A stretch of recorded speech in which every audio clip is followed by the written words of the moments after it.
Alors, comme ils vont contribuer alors qu'ils ne contribuaient pas, on va les assujettir progressivement. Ils vont payer un petit peu, en gros, on va faire ça en 3 tiers, mais ça va dégager de la ressource supplémentaire.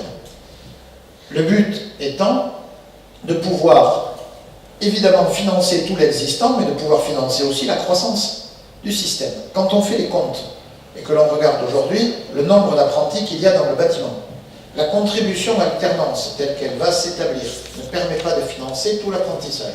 Il manque 350 millions. C'est pas mal.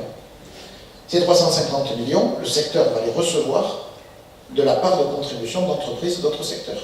On va avoir une péréquation qui fait que, en fait, on essaie de mettre en place le même système que celui qui a très bien marché pour le contrat de professionnalisation, dire il ne doit jamais y avoir de refus d'un contrat pour des raisons financières.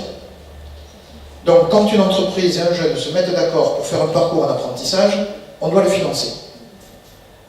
Et donc, on va prendre l'argent des secteurs qui ont peu d'apprentissage. Alors, ils sont furieux. Aujourd'hui, vous avez toute l'économie sociale, notamment, les gens me disent, mais il faudrait qu'on trouve des dérogations.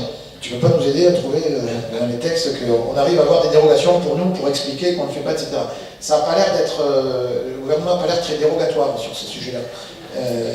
L'air de dire, on veut vraiment développer l'apprentissage, et du coup, les secteurs dans lesquels il n'existe pas ou très peu, eh ben, les premières années, vos contributions, elles vont financer l'apprentissage chez les autres.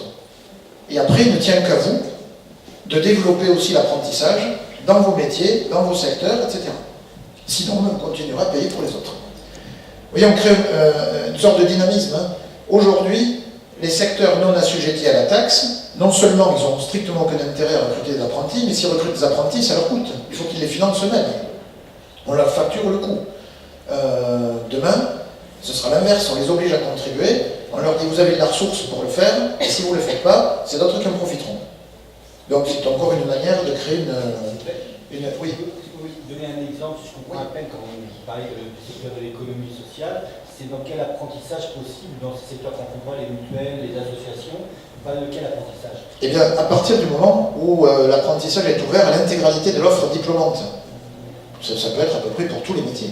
Il n'y a pas de... Quand je dis l'économie sociale, vous avez une grosse partie, par exemple, du secteur sanitaire.